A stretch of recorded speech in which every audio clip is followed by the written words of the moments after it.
Uplift yourself by the power of your own mind. Do not degrade yourself.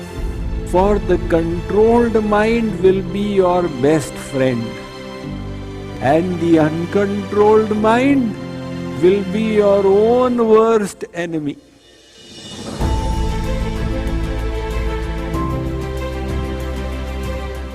Thoughts can make us happy and thoughts can make us sad. So then why don't we think good thoughts? When you clean your house, and supposing Swamiji comes with the garbage can and he empties it in your drawing room, what will you do? You will probably show a revolver, Swamiji, clean it all up. So you don't allow garbage into your house. Then why do you allow garbage into your head?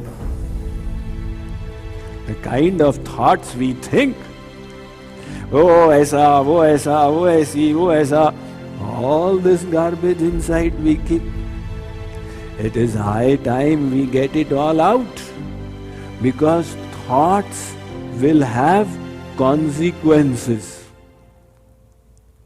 If you want to do good karma, good actions, then the seed of that is your thoughts. Thoughts are the seeds, actions are the plants that grow from them. From bad seeds, bad plants will grow. There's a bichu vriksha in India. Out here you've got poison ivy. The seed is like that, the plant is like that. So if you want to have good plants, you sow the good seeds. If you want to do good deeds, then keep good thoughts. Now your thoughts are all mediocre and you think you will do spectacular work. This will violate the basic laws of God. So understand, if you want to improve your work, then you improve your thoughts. And if you don't improve them, God will force you to improve them. How is that? That is the university of hard knocks that I tell you all about. If you are keeping always thoughts of anger, then God will send to you an adosi padosi, a neighbor who will always keep making you angry. Because God will show you, look, become aware of your defect inside. He will repeatedly expose you to your defect so that you are forced to face it and try and improve it. In other words, the whole universe is adjusted in such a way to help you purify, to help you improve, to help you move ahead. So until you move ahead, the same situation will keep on repeating again and again. God is telling you, improve yourself from the inside. Some people don't even realize the gap. The mind is different, I am different. People who are too emotional, they ride the roller coaster of emotions. Oh, I am feeling so devotional. Oh, I am not feeling devotional. So what to do now? Now wait for the next wave to come. Now again I'll feel devotional. So people who don't have control over the mind, they make statements like this. Swamiji, I don't feel any bhakti any longer. So what to do? Now I'll wait for the feeling to come back. Hare Baba. The first step in Atma Kalyan is to bring your feelings under your control. In other words, to generate the good feelings is bhakti. Not to wait for it to happen. The same kind of statement they will make in the world. Swamiji, I don't feel any love for my spouse now. So what to do? I don't know what to do. Arey, love is a verb. Love is not an emotion. You have to create those positive sentiments. So to think positively towards God and Guru is bhakti, not to wait for it to happen.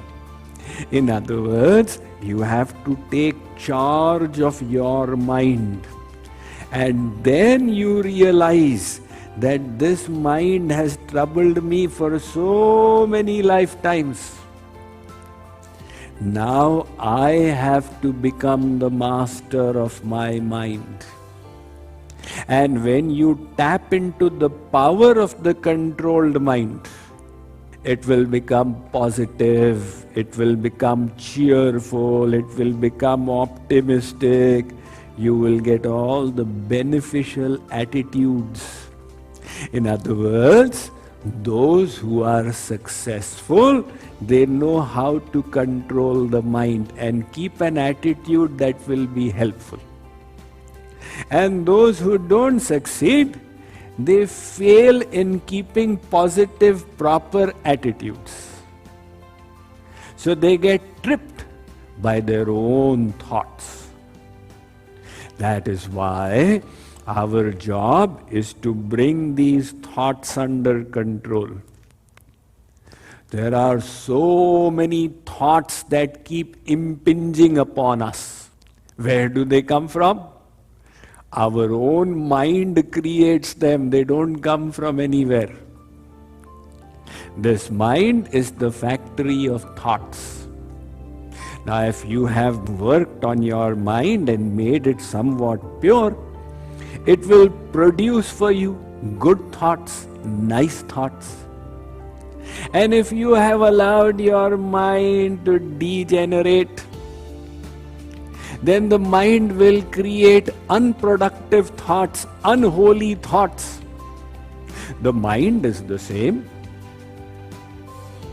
Just like you have a garden plot. Now either you weed out all the wild grass and then seed it with the beneficial crop that you want and take good care of it, then you'll be a nice gardener and you'll get a nice garden.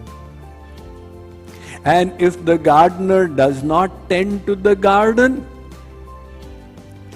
the earth will in any case create wild grass. So it will become full of wild grass. And that will bring more of its kind, and that will bring more of its kind, until you've got a wild plot. Same is the nature of this mind.